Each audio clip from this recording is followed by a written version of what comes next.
자, 안녕하세요 여러분. 오늘도 살림 수문학 진행하겠습니다. 어느덧 끝이 다 와가고 있는데요. 여러분들하고 대면 수업도 하고 싶었고 시험도 같이 이렇게 대면으로 볼 수 있고 그럼 좋았을 것 같은데 분위기가 그렇진 않네요. 그죠? 시험 이야기는 따로 공지로 알려드리도록 할게요.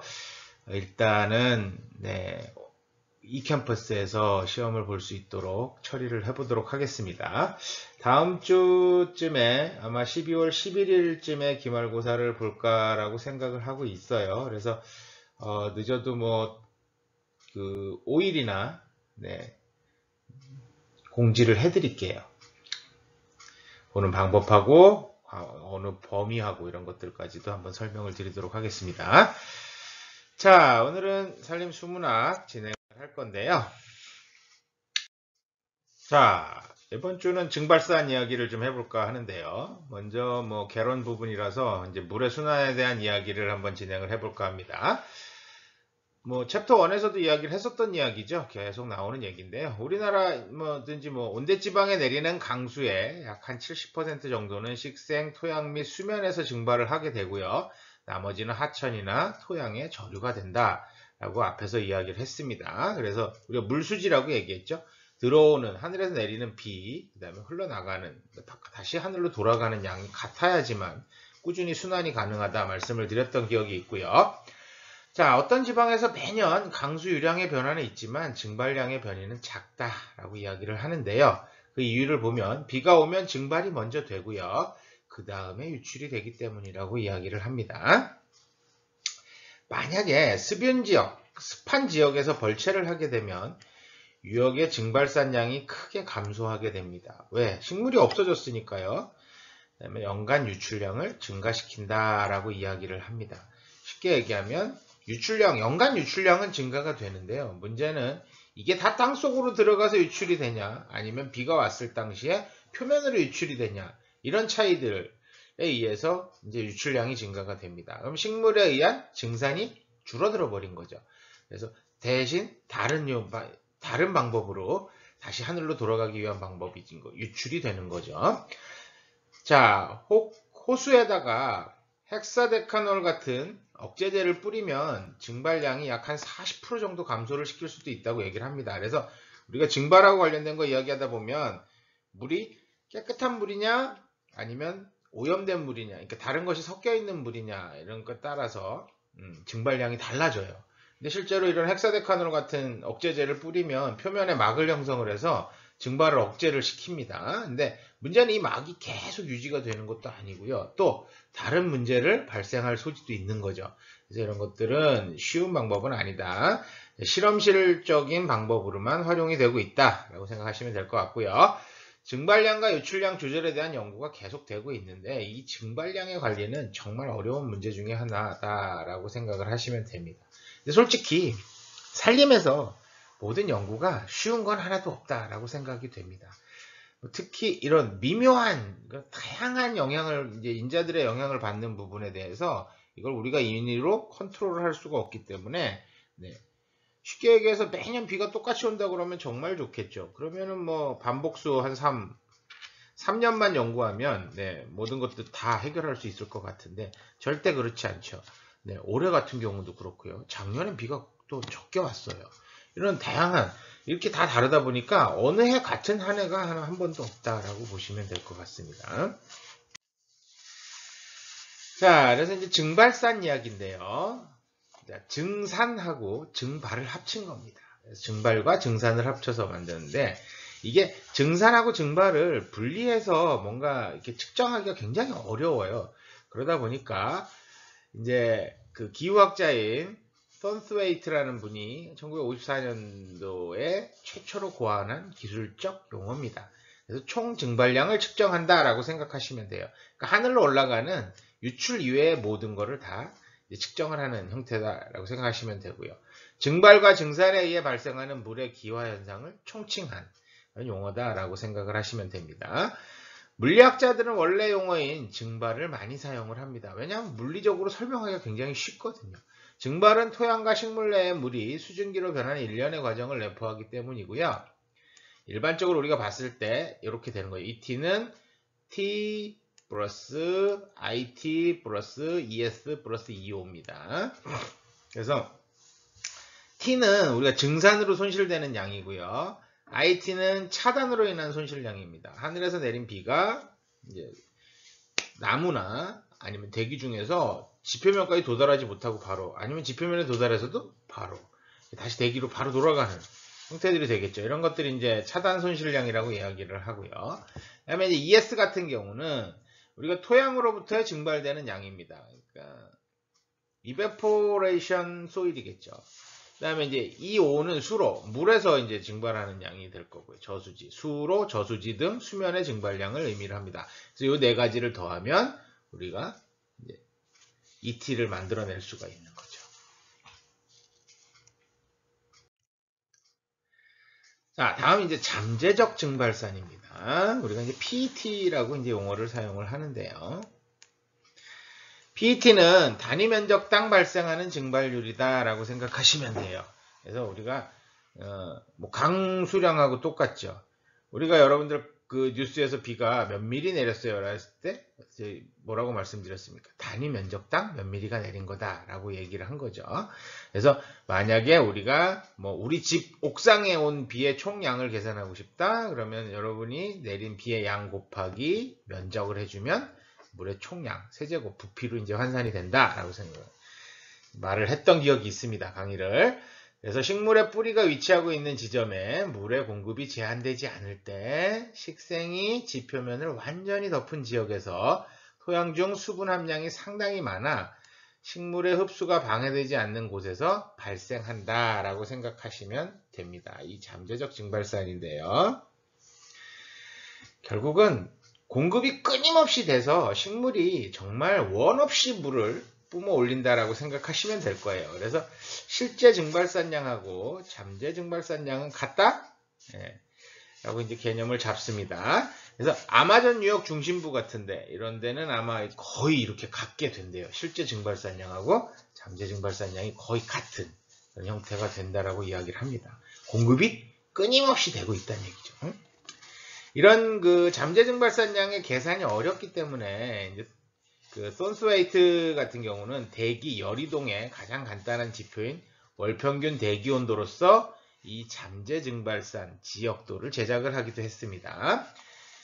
이론적으로 이 잠재 증발산량이 주어진 기후 조건에서 최대라는 가정하에서는 실제 증발산량과 실제 증발산량은 PET를 절대 넘을 수가 없습니다. 잠재 증발산량을 넘지 않습니다. 실제로 겨울에 산림에 의한 차단율을 측정해보면 증발량이 PET를 넘는 경우도 솔직히 있습니다. 근데 이론상으로는 넘지 않아야 된다. PET를 측정하려면 손스웨이트의 PET처럼 평균 기온과 우리가 일조시간 이런 것들을 알아야지만 계산을 해낼 수가 있습니다.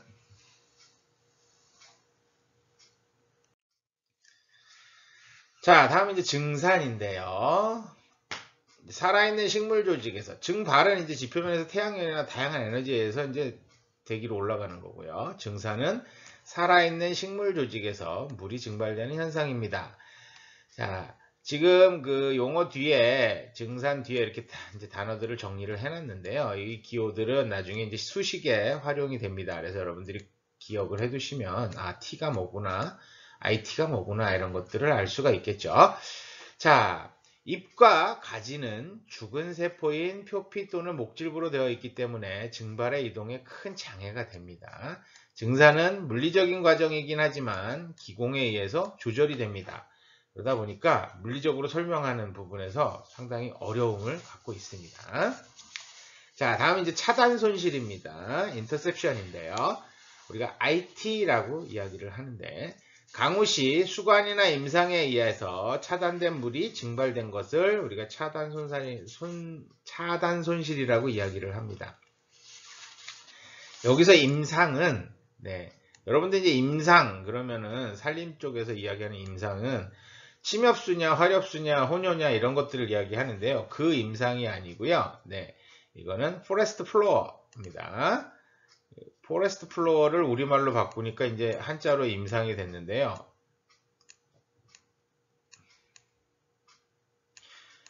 네, 글씨 정말 못 쓰죠.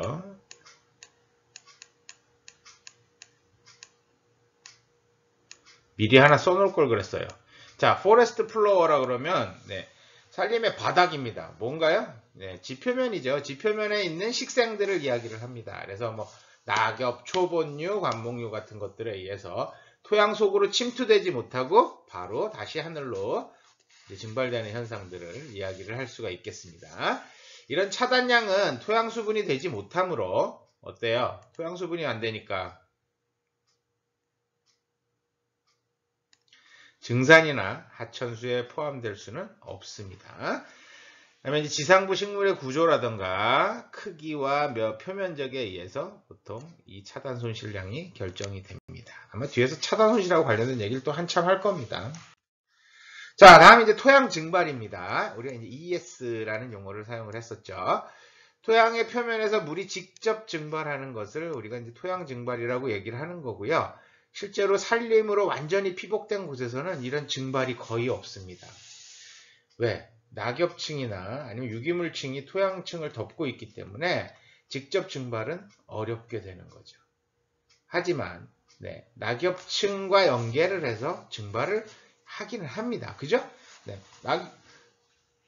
낙엽층이라든가 이런 유기물층이 토양층과 접해 있고요. 당연히 물은 네, 스며들게 되겠죠. 뭐 다양한 방법에 의해서 이제 전파가 될 겁니다. 이렇게 됐을 때 낙엽층에서는 증발이 발생하게 되죠. 그러면 네, 낙엽층에서 증발이 되다 보니까 밑에서 자연스럽게 토양층에서 물이 공급되는 경우들이 생기게 되는데요. 이건 이제 토양 증발은 아닌 거죠. 자, 토양과 대기 사이에 식생이 감소하게 되면 증발은 증가하게 됩니다. 그 다음에 토양과 대기 사이에 식생이 없으면 우리가 보통 ES는 ET와 같다라고 생각을 하시면 됩니다. 그러니까 토양과 대기 사이에 완전히 그 식생이 하나도 없다. 그러면은 네, 토양 증발은 ET 증발하고 같다라는 개념으로 접근을 할 수도 있다라고 생각하시면 될 것 같아요. 자, 이번에는 이제 개수로에서의 물의 증발입니다. 2호입니다. 2호. 식생이 없는 수면으로부터의 증발이라고 생각을 하시면 될 것 같고요. 잔잔한 수면에서의 물의 손실률은 수면층의 온도라든가 물 위의 순간적인 수증기 압력에 영향을 받게 됩니다. 특히 이제 수온은 수면에서 수증기 압력을 결정하는데 중요한 역할을 하게 됩니다. 증발률은 수면과 대기의 증기압 차에 반비례하게 됩니다. 그래서 물과 공기 간의 수증기압 차를 유지시켜주는 외부 에너지원이 없을 경우에 증발은 수면 온도를 낮추고 운동력을 약화시키는 역할을 합니다. 증발을 하기 위해서는 분명히 어디선가 에너지를 가지고 와야 되는 거죠. 가지고 오려면 물에서 가져올 수 있는 거는 열 에너지밖에 없죠. 현열을 가져와야 됩니다. 자멸이나. 그럼 온도가 낮아질 수밖에 없다라고 생각하시면 되고요. 이런 물의 증발도 이제 개수로나 이런 수면에서의 물의 증발도 PET 잠재 증발산과 마찬가지로 정확히 측정하기는 상당히 어렵습니다. 왜? 물의 대류 작용도 있고요. 물의 깊이에 따라서 다르고요. 수면이 계속 움직이죠. 파도도 있고요. 바람, 수면의 오염 정도, 그다음에 염분 함량, 기타 요소들의 영향에 의해서 굉장히 많은 영향을 받게 됩니다. 그래서 이런 것들 맞추기가 쉽지는 않다. 여기. 자, 그래서 이제 달톤이 지금 개수로에서 물의 증발을 예측하는 그런 예측식을 이제 만들게 되는데요. 세 가지 인자만을 이용을 해서 만들게 됩니다. 그래서 EO는 CU, 그 다음에 EO-2의 A가 됩니다. 그래서 로O, 로O- 로A가 되겠네요. 그죠? 그래서 U는 우리가 수면의 풍속을 이야기를 하고요. 그러니까 풍속하고요. 그러니까 로우O는 수면의 증기압입니다. 수온과 직접적인 관계가 있습니다. 그 다음에 로우A는 수면 위의 기압입니다. 그래서 수면의 기압, 수면 위의 기압. 그 다음에 이제 C는 상수입니다. 보정계수죠. 이렇게 해서 간단하게 계산할 수 있는 만들게 됩니다. 그래서 이 식에서 수온, 대기의 증기압, 그 다음에 풍속, 알면 우리가 이온은 계산할 수 있습니다. 그래서 이제 사례를 보면요. 한랭 스뷸낭 기후대에 있는 온타리오 호수는 연간 한 50cm 깊이의 물이 증발해서 남부 캘리포니아 사막지대에 그 메이드 호수에서는 연간 한 216cm 깊이의 물이 증발한다고 얘기를 해요. 그러니까 한랭 스뷸낭 기후대에 있는 온타리오 호수는 연간 한 50cm, 그다음에 캘리포니아 사막, 남부 캘리포니아 사막지대의 미드 호수인가요? 네. 미드 호수에서는 연간 약 한 216, 2m가 넘죠, 그죠? 216cm 깊이 물이 증발합니다. 이유는 저류된 물에서의 증발은 반건조지대에서 상당한 경제적 손실이 됩니다. 그죠? 이 물이 빨리빨리 사라지면 사라질수록 이제 우리 수자원 관리 측면에서는 굉장히 아쉬운 거죠.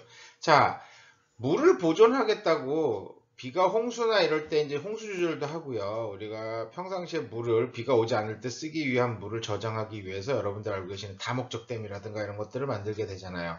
그럼 이 다목적댐에 뚜껑이 있는 건 아니다 보니까 굉장히 넓은 호수나 저수지 같은 것들을 만들어내게 되는데요. 이게 완벽하게 개수로에서 물의 증발이 되는 거죠. 그러다 보니까 이 증발량이 상당하다라고 생각을 하시면 됩니다. 특히 뭐 지금 그 건조지대나 반건조지대 같은 경우, 캘리포니아 사막지대 같은 경우는 뭐 연간 2m면 굉장히 많은 물이 소모가 되는 겁니다. 그러다 보니까 이제 이런 것들이 증발이 되지 않도록 하기 위해서 뭐 다양한 또 기술들을 연구하고 개발하고 하는 것들 나오게 되죠. 자, 이런 이제 수면의 증발 계수, 우리 C 값을 구하기 위해서 증발 접시를 사용해서 측정을 하게 되는데요. 미국 기상대에서 쓰는 이제 A 클래스 증발 접시가 이제 직경 1.22m, 깊이 30cm로 지면에 가늘고 긴 판 위에 설치를 하게 됩니다. 접시의 수온은 대기의 온도를 계략적으로 측정하는 데 이용하게 되고요. 이게 보정을 조금 해야 돼요. 그다음에 이제 접시의 크기나 깊이, 위치, 수온 혹은 물의 성질의 변화가 생기면 증발율도 변하게 됩니다. 그래서 일정하게 유지하기 위해서 굉장히 많은 노력을 합니다. 아래 사진 보이죠? 네, 풍속계도 달아놓고요. 수온도 달고요. 그 다음에 이제 여기는 압력식 수위계가 들어간 것 같아요. 그래서 수위 측정을, 그러니까 물의 양을 이제 일정 간격으로 자동으로 측정할 수 있도록 세팅해 놓은 형태들이 될 것 같은데요. 자, 호수 증발은 증발 접시의 약 0.7에 해당된다고 우리가 이제 알고 있습니다. 이는 계략적인 측정 시에만 적용해야 할 거라고 생각을 하게 되고요. 그럼 실제로 그 지역에서 어떤 형태로 차이가 있는지를 확인을 할 필요가 이런 이제 증발 접시를 이용해서 한다. 접시 내 물은 호수의 수온보다는 주간에는 높고 야간에는 낮은 이런 또 단점이 있습니다. 그래서 아마 앞에 몇 주 전에 아마 수업할 때 이거 설명을 드렸던 적이 있어요. 토양수와 관련된 거 할 때 아마 여러분들 땅 속에 묻어서 하거나 아니면 물에 띄워서 하거나 이런 것들 이야기를 했던 기억이 있습니다. 자, 그럼 이 물에서의 증발에 대한 이론식은 물 위에서 비교적 잘 적용되는 반면 비슷한 식으로 식생의 표면에서 ET를 측정하기는 어렵습니다. 그래서 식생 표면의 복잡성은 물의 표면과 달리 간단하지 않으므로 기상자료로서 IT, ES, T를 구하는 것은 우리가 피하는 것이 좋다라고 이야기를 합니다. 그럼 식생 피복의 영향을 알기 위해서는 우선 유역에 시험지를 설치해서 토양 수분, 광량, 풍속, 증기압, 수분 등을 지속적으로 조사를 해야 되고요. 어떤 경향을 알아내야 되는 상황들이 되는 거죠. 산림지에서의 그 물의 증발과 토양의 증발은 일반적으로 보통 무시가 돼요. 그래서 이 T는 T와 I의 합이다라고 보시면 거의 맞습니다. 그럼 이런 식생이 제거되면 이 T는 완전히 ES가 된다. 아까 앞에서 얘기했었죠. 그래서 이렇게 연결이 되기도 합니다. 자, 그다음에 이제 증발 과정에 대한 이야기를 해볼까 합니다. 증발에 이제 필요한데 가장 중요한 게 증발하기 위해서 에너지가 필요하겠죠. 증발 에너지입니다. 물은 산소 원자 하나와 수소 원자 둘로 구성되어 있죠. 여러분들 아마 뭐 H2O는 뭐 끊임없이 배워서 알고 계시죠. 화학적인 연결에 의해서 서로 결합이 되어 있습니다. 이걸 우리가 이제 수소 결합이라고 이야기를 하기도 하는데요. 수소 원자들은 강한 결합력을 가지고 있어서 다른 분자들과 굉장히 잘 결합합니다. 그다음에 이제 여기에 나오는 힘 중에 하나가 판데바르스 힘이에요. 이 판데바르스의 힘 같은 경우가 모든 분자들은 분자 간에 청력과 인력이 있다. 밀고 당기는 힘이 있다라고 이야기를 하게 되고요. 이런 판데발스의 힘과 수소 결합 이런 것들에 의해서 이제 물이 결합이 되어 있는 거죠. 얼음의 경우에는 H2O 분자의 대부분은 격자 구조체 안에 고정 배열되어 있으며 열 에너지가 들어가 온도가 상승하면 분자들은 더욱 활동적으로 진동하고요. 수소 결합이 느슨해지면서 이제 얼음이 녹게 되는 거죠. 에너지가 들어가서. 그래서 0도씨에서 1도 1g의 얼음을 녹이는데 우리가 80칼로리가 필요하다. 아마 뭐 중고등학교 때 배운 걸로 기억을 합니다. 1g의 물이 증발 혹은 응축, 그러니까 우리가 승화라고 이야기를 했었죠. 이렇게 하는데 필요한 580칼로리의 에너지가 필요하다라는 것도 배우신 기억이 있을 겁니다. 이런 열 에너지를 계속 공급하게 되면 증발이 지속적으로 발생하게 되는데요. 이런 증발은 에너지의 공급 없이는 일어날 수 없는 상황입니다. 왜? 에너지를 줘야지만 상변화가 일어나는 거죠. 이렇게 되는 것들. 자, 다음에 이제 이런 증발 지속에 필요한 조건들에 대한 이야기를 해볼까 하는데요. 먼저 에너지의 가용성입니다. 태양은 물론 거의 모든 형태의 에너지를 태양으로부터의 단파열은 잎이나 물, 토양 내에서 열 에너지로 전환이 됩니다. 그럼 이제 우리가 이런 것들 중에 이제 현열이라는 게 있어요. 센시블 히트입니다. 눈에 보이는, 아마 앞에서 한번 설명했던 기억 있어요. 자멸, 현열 이야기 했었죠. 그래서 자멸은 눈에 보이지 않는 열입니다. 온도계로 측정할 수 없는 열이고요. 현열은 눈에 보이는 열입니다. 온도계로 측정이 가능하다라고 생각하시면 돼요. 그래서 물을 덮이고 증발율을 상승시키며 또 다른 열을 대기나 주변의 다른 물체를 덮이는 데 사용되는 열을 우리가 이제 현열이라고 하고요. 이런 현열로 발달된 태양 에너지는 다른 곳에서 물을 증발시키는 데 이용되기도 합니다. 자, 태양 에너지의 일부는 지표면 부근의 공기와 수증기의 난류 혼합을 일으켜서 터뷸런스 믹싱이라고 그러죠. 불안정한 이런 난류를 일으켜서 바람이 생기는 물리적 효과로 전도되기도 합니다. 자, 이런 난류 혼합은 지표로부터 물을 증발시키는 가용 에너지의 효율을 증가시키므로 대기가 포화되는 것을 막는 효과가 있습니다. 자, 만약에 바람이 불지 않는다, 그리고 증발은 지속적으로 일어난다, 그러면 대기는 어떻게 될까요? 완전히 포화되는 상황들이 발생이 됩니다. 수증기로 가득 차겠죠. 근데 이런 난류 혼합이라든가 이런 것들에 의해서 바람이 불게 되고요. 자연스럽게 주변으로 이제 옮겨지는 형상들이 되는 거죠. 그러다 보면 포화되는, 그러니까 대기가 포화되는 것을 막는 효과를 가지고 있다 생각하시면 되겠네요. 자, 그래서 이런 것들 중에 이제 다음 이제 아래쪽 그림을 보면요, 이런 이제 세 가지 그래프가 나와 있는데요. 네, 뭐 이제 시간하고요, 그다음에 이론적인 광량입니다. 그래서 태양빛의 각도가 방사 강도에 미치는 영향과 대기와 구름이 빛을 산란시키지 않는다는 가정하에서 산의 지형에 따라서 태양을 받는 정도를 나타내고 있는 형태입니다. 그래서 이제 수평면이냐, 남사면이냐, 아니면 북사면이냐에 따라서 태양빛을 받는 각도들이 달라지는 것들을 설명을 하고 있습니다. 자, 다음에 이제 물의 가용성입니다. 이제 에너지하고 물 두 가지인데요. 현재에 있는 물뿐만 아니라 증발에 필요한 물도 관련이 되어 있고요. 예를 들어 밀폐된 용기 내의 물은 많은 열 에너지에 의해서 따뜻해지긴 하지만 증발은 전혀 일어나지 않으며 만약에 뚜껑이 열려지면 증발 현상이 일어납니다. 락앤락 속에 물을 가득 넣고 전자레인지에 돌리면 어떻게 될까요? 터질 것 같은데 그런 짓은 하면 안 되겠죠. 자, 어쨌든 뭐 이렇게 만약에 이제 전자레인지에 뭐 한 10초 돌렸다. 좀 따뜻해질 겁니다. 열 에너지가 들어왔으니까 분명히 증발을 해야 돼요.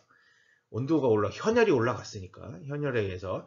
자, 그런데, 증발이 일어날 수 없죠. 뚜껑 때문에. 근데 뚜껑을 열면, 여러분들 뭐, 밥솥에 밥이라든가, 아니면 이렇게 밀폐된 용기를 가지고 이런 걸 했을 때 뚜껑을 열면 김이 쫙 올라오는 게 있잖아요. 이게 바로 증발하고 관련이 됐다. 자, 그러나 열이 더 가해져도 그 비례만큼 물이 증발하진 않습니다. 그래서, 수증기가 단지 적은 부분만 노출된 병의 계구부를 통해서 이동하기 때문입니다. 무슨 얘기냐면 완전히 넓은 이런 형태가 아니라 우리가 얘기하는 이런 박스 형태가 되다 보니까 면은 하나밖에 없는 거죠. 열을 아무리 많이 가한다 그래서 비례해서 증발이 일어나진 않는다라고 생각하시면 돼요. 근데 이제 굉장히 넓은 저수지, 호수, 바다 이런 곳에서는 이론상으로는 열을 많이 가면 갈수록 증발은 많아지는 형태들이 될 겁니다. 자, 그다음에 이제 자멸입니다. 자멸. 앞에서 이제 뭐 현열 얘기했으니까 우리 토양 중의 물이라든가 식물 내의 물이라든가 식물 표면의 물 등에 의해서 이런 것들이 자멸에 연관이 됩니다. 보이지 않는 열이라고 그랬죠. 자, 그다음에 이제 열과 물의 상호작용도 증발산율에 영향을 미친다라고 이야기를 합니다. 그래서 뜨거운 사막지대에서는 비록 풍부한 가용 에너지가 많더라도 증발은 거의 없거나 일어나지 않고요. 에너지는 반사되거나 대기, 토양 및 다른 물체를 덮이는 데 사용이 되죠. 반대로 물은 많으나 태양의 각도가 너무 낮아서 유용한 열이 부족한 남극대륙 같은 데서도 증발이 거의 일어나지 않습니다. 그죠? 네, 일어날 수가 없어요.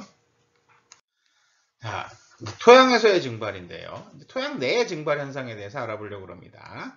자, 증발산량이 강우량보다 많으면 건조지대의 토양은 15cm 이상의 깊이까지도 건조가 된다라고 이야기를 합니다. 그러니까 뭐 실제로 이제 그 아프리카라든가 사막 같은 경우들이 대부분 그러겠죠. 증발산량이 강우량보다 많습니다. 그러다 보니까 토신 깊은 곳까지도 건조가 된다. 이러한 현상은 원래대로라면 땅속 깊은 곳에 있는 물이 증발이 될 수, 그러니까 그 지표면으로 나와야지만 증발이 되는 건데 어떤 이유일까? 이러한 현상은 이제 식생이 없는 경우에도 토양수가 천천히 표면으로 올라와 증발하는 것을 의미하고요. 두 가지의 운반 경로가 우리가 이제 알려져 있다라고 이야기를 합니다.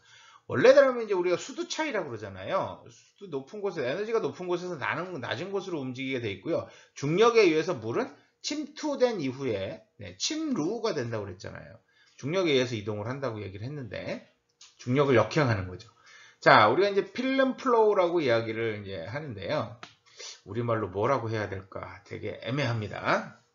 뭐 표면수 이렇게 이야기를 할 수도 있는데 모세관 포텐셜 하에서의 그러니까 잠재 모세관 에너지에 의해서 증발이 일어나는 지역까지 생기게 되는 것들인데요. 실내 실험 결과에 의하면 수분 함량이 영구 위저점에 도달하면 이러한 이동은 무시해도 된다는 것이 입증이 되기도 했습니다.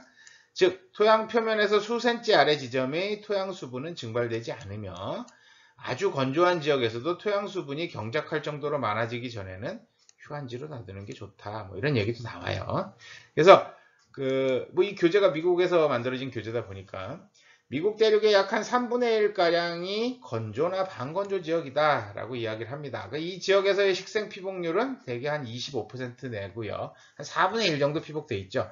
강수량은 연간 한 30cm 정도 이하이고 유량은 연평균 3cm 정도에 불과하다라고 보면 됩니다. 피복이 안 된 지역은 토양 표면 및 암석으로부터 증발되어 물이 손실된다라고 이야기를 하고 있고요.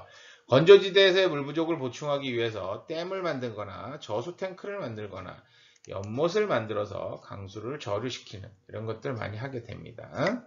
그래서 이게 비가 많이 오지 않는 지역들이 대부분 저수지가 상당히 많이 이제 있는 곳들도 있습니다.